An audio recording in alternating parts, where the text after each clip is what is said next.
past community, Meca, Termal, Oasis, Torres Martinez Tribe, North Shore, and if you were at the reception, you could see Salton City, Desert Shores, and other communities that surround the north end of the sea. So yesterday, KPI concluded design initiative and Alianza partnered to facilitate a conversation about community engagement during the engagement forum of the summit.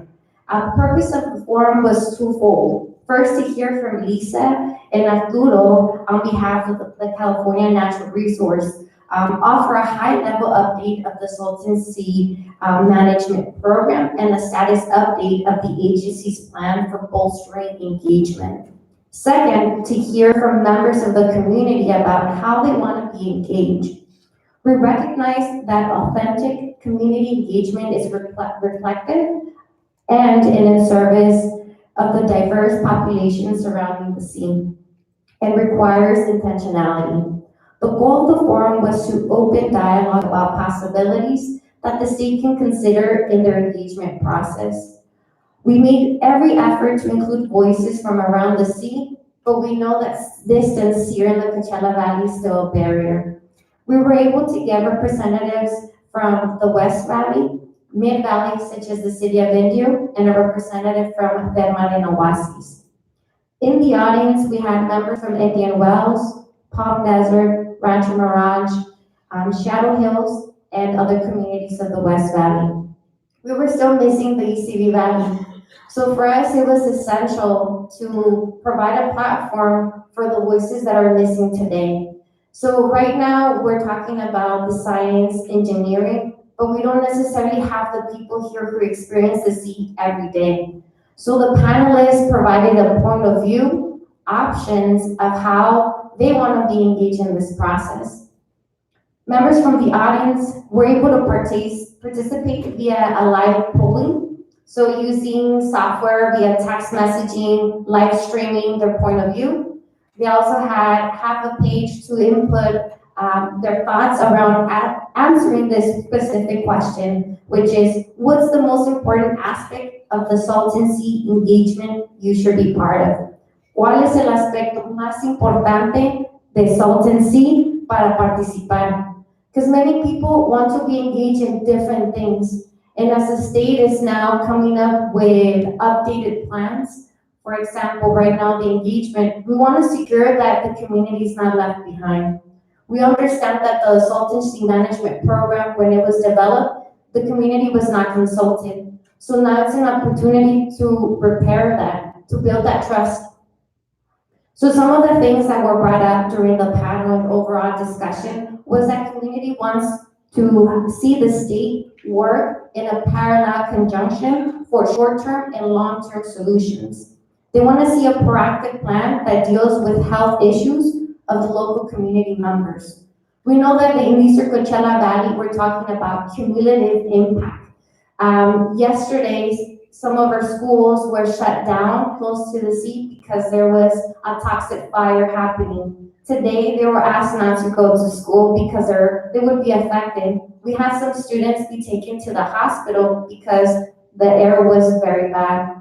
So we know that our students are taking a lot of action. They wanted to plan a walkout. They actually texted me and I'm like, oh shoot, do what you need to do. I did not give direction on that. But overall, they knew who they needed to contact. And eventually they're gonna know who to contact here for the state. And they're gonna ask, what are you doing about our community? So part of this engagement, I just wanna make sure to highlight that engagement happens in many different levels. There's different needs. And that we need to have all these different voices at the table and also for the state to be part of it as well. Another component was that they want this summit to happen again. They want information that's accessible and that it's accessible in an equitable way. For example, having accessible in regards to language, geographical setting, time, and they also wanted to highlight that there is a digital divide. that even though we're gonna be, what we heard from the secretary yesterday, that there's gonna be a website and a newsletter sent out to update people, we know that many of the communities in North Shore don't have access to internet. And it's not because they can't afford it, it's just that there's not enough lines for internet connectivity. That is something that we're also dealing with the upcoming census. Census is gonna be done online. So how are we connecting with other agencies to bring better connectivity, have better information, so community members can be informed about this process? And last but not least, they said we can't wait. We want to be organized and we want a clear, defined plan. And they really want to see how the state is looking at the community as local experts. And they want tangible wins. They want to see something happen. They know that they voted so many times around allocating funds for the state to do something. And now they want to see it happen. So overall, the message was, let's get to work.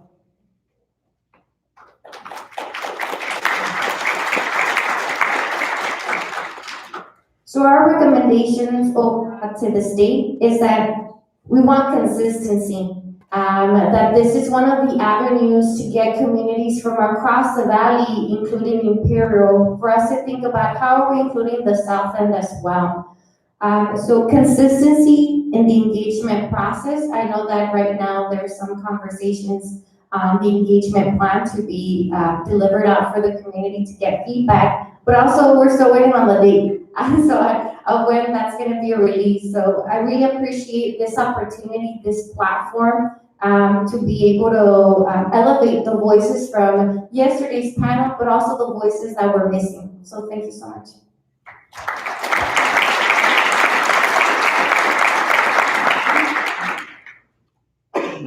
Lisa, do you want to respond or do you want to add on to that? I just feel like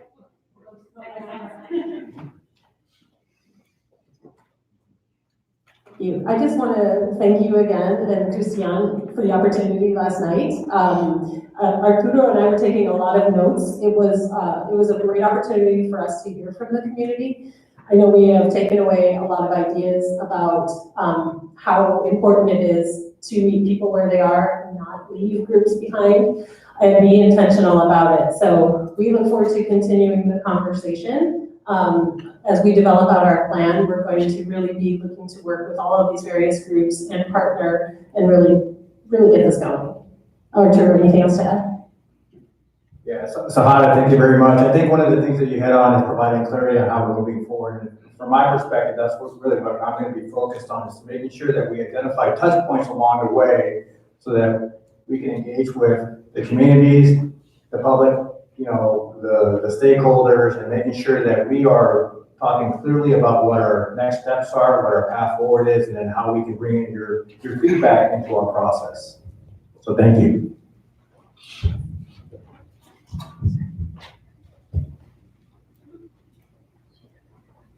If I might, what I heard last night was kind of a large economy of needs, not just focused on the Salton Sea, but you talk about the digital divide, abilities to get to meetings, to have the flexibility in your own life and the security in your own life to be able to say, I'm going to take 3 hours out of my day and I have daycare, or I can get daycare and I can have the luxury of going to a meeting and participate. So those needs are a whole ecology of things that we see in communities that have been marginalized.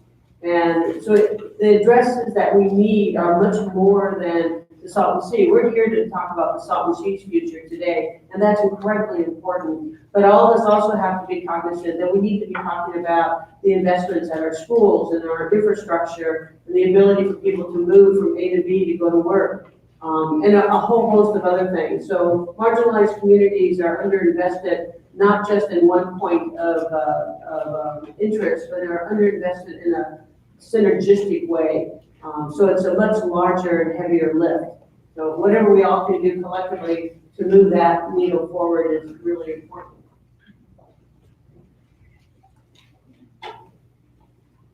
And I don't know if there's Questions or comments from the audience? We want to engage, or Chris as well. Right. Working? Okay. I have a quick comment, Mike. Yeah, community engagement.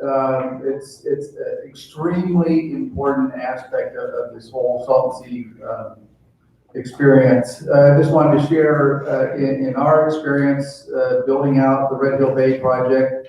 We've fielded numerous calls from the community, and it's some of them from very frustrated individuals that they get down to swearing and just demonstrating their frustration. And even though some of that might not be entirely appropriate, it still is a part of the discussion, and I, for one, appreciate that engagement from the community, because it is inspiring. It is motivational that, okay, you need to get some work done. And so I would just encourage any of the members of the community here, keep that up, keep that up. Engage your politicians, your refuges, your wildlife people, anyhow, whoever, be part of the solution. That's what it's all about, is being part of the solution and not just sitting back and watching it all go by. Okay, thanks.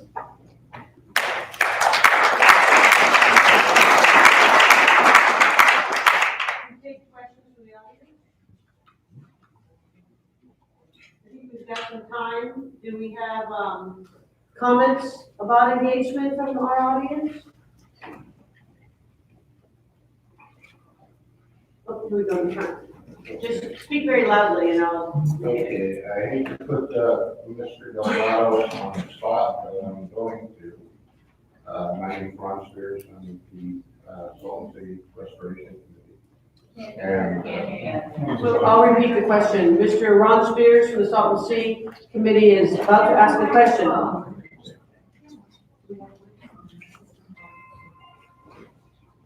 thank you. I know you're new in your position, and congratulations on your position. I would like to know what the timetable and what are the procedures that are going forward on the Desert Shores Restoration Project as far as their negotiations with Imperial County Air Pollution Control District. I know certain things have to be accomplished, like memorandums of understanding and those things, but I'd like to know when these are starting to take effect.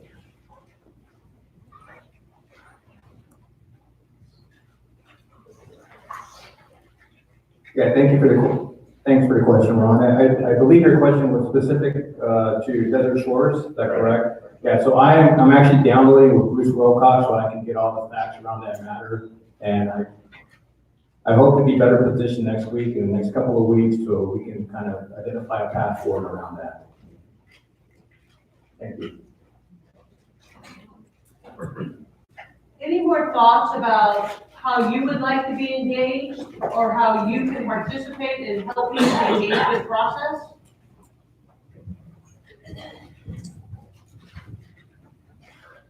I'm not sure this is appropriate, but one of the things I heard loud and clear last night was objection to the backroom deals. The 10-year plan was developed without any public input. It was done without any environmental compliance work. And it was just dumped on the community. And I heard that loud and clear last night, and that's an abuse of the public's rights to participate and know. And I think that's something that's we ought to all take loud and clear. Don't cut these deals in the back room. Do the right stuff. Do it publicly and do it with environmental compliance and looking after the communities and others that are impacted by these decisions. I appreciate the comments and the question, and I guess I would just start by saying that I was not here at the time the 10-year plan was developed, and I would also add that the 10-year plan is a conceptual plan. It wasn't a decision-making document. What I just shared with the audience this morning was that we do plan to move forward with completing the environmental compliance and permitting for the 10-year plan. And as part of that process, there's going to be plenty of opportunity for the public to weigh in and provide their thoughts and input on that plan and what the projects look like. Also, as part of our engagement plan, we're going to add even additional opportunities for input. So I think it's not, the 10-year plan, again, it just talks about 30,000 acres of dust suppression and habitat projects. Now, we need your assistance to help us define what that looks like and where those projects are placed.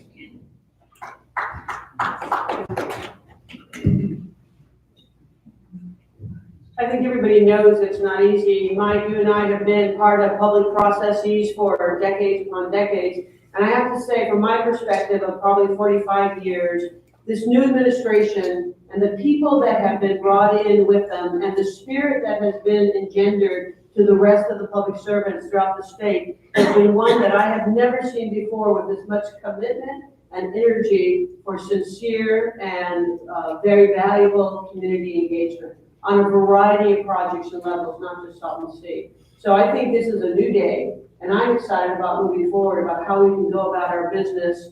Maybe not efficiently, we've never been that efficient, it's very impossible to be efficient, but inclusively, in a way that gets us to decisions that will be more resilient, more enduring, and will give the agency to the people who will want to be able to be supportive and understanding of how difficult these projects are. It takes everybody in the community, it takes all of their dollars in the community, and to get those dollars, we need their engagement.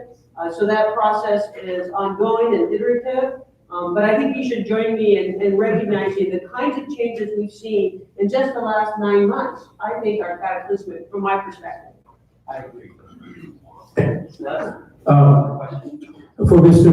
Delgado, one suggestion of a change some of us would like to see in the engagement process. A year ago at this summit, while the discussions were going on in this room, there was this critical stakeholders meeting going on upstairs.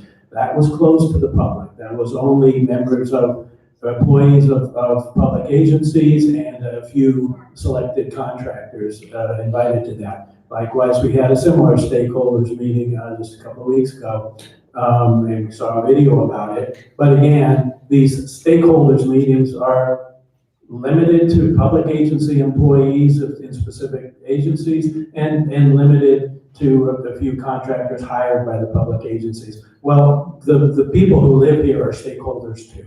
So we really would like to see the public allowed access and allowed to have a voice. And we understand that you have to have a tight and focused discussion to get things done, but some allowance should be made for that public input when you have the key people at the table making critical decisions that affect the lives of everybody who lives here. If the people who live there are part of that, we would certainly appreciate it. Thanks. Yes. Yeah, thank you, Tom. We hear you guys loud and clear, and we're definitely considering all that input. And at least from my perspective, we're looking to build that into this robust engagement plan. You want any more? No. Do we have time for more questions? More questions? Sure, Yeah. please, Kurt.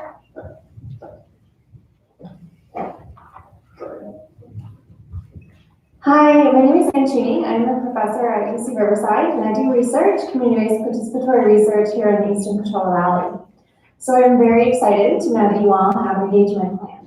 And as an expert in community engagement, of grassroots community engagement, I would encourage you to consider how you're engaging community. So all of us in this room, we are grass tops. We have the ability to be here because we are professionals and we get to make a choice to come here rather than go to our office jobs or whatever their job it might be. The people who are not here are those who do not have a choice. And those are the individuals suffering the most effective. And what I would love to see is next year, if we have a summit, that a community member who is grassroots is at that table. And that the conversation is in other languages, not just English, because it's not accessible to those who are suffering the most. So I really encourage you, when you think about engagement, to do it in a very, very strategic and meaningful way, that those who are suffering the most from the impacts of the sea are there at the table, and they're there at the table with you all. Thank you. Thank you, Angie. I know that you do have translation services, but I've seen them looking very sweet and slightly bored. So I don't know if those have been completely engaged, but I agree, these are the grass tops.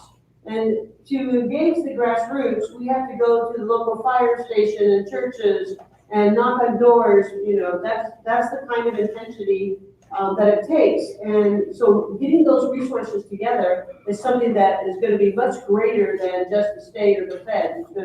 We're going to need additional funds to get that. In fact, the budget is not there. But I do hear from this new administration the intention that that level, I don't know how they're going to pull it off, but that level of the one-on-one engagement, which is we need to go to them, is the kind of level that they would be interested in being able to participate in. So thank you very much.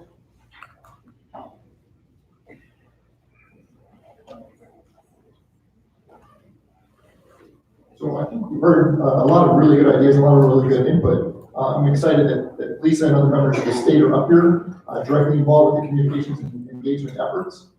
I'm sure you'll be taking this information back and crafting that engagement plan along with Alianza and others who are working very intentionally to bring in other community members and bring in those other voices.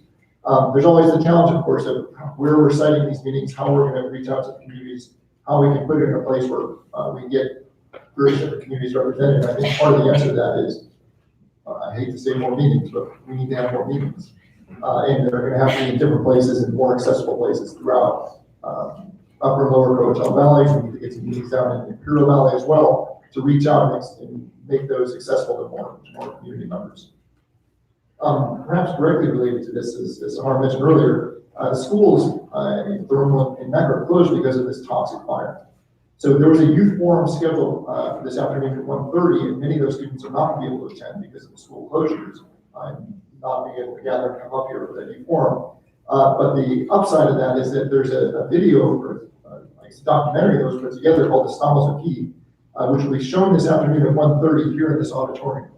I'm going to go give a little bit more information on that later this morning. Just want to get that on your calendars. If you're able to stick around until 1:30, the filmmakers will be here to present the video and then answer questions afterwards. It's a 35-minute video or so, talking directly about these local communities, their experiences at the Salton Sea, and some of the needs they want to see addressed. So with that, we have, to my mind, the best food I've ever had at a conference. Outside, it kind of raises the bar. Don't get your hopes up too high, but take advantage of it now. So why don't we meet back here? It's just about 11 now, so let's say 11:20, and we'll start our next panel promptly 11:20. Thanks.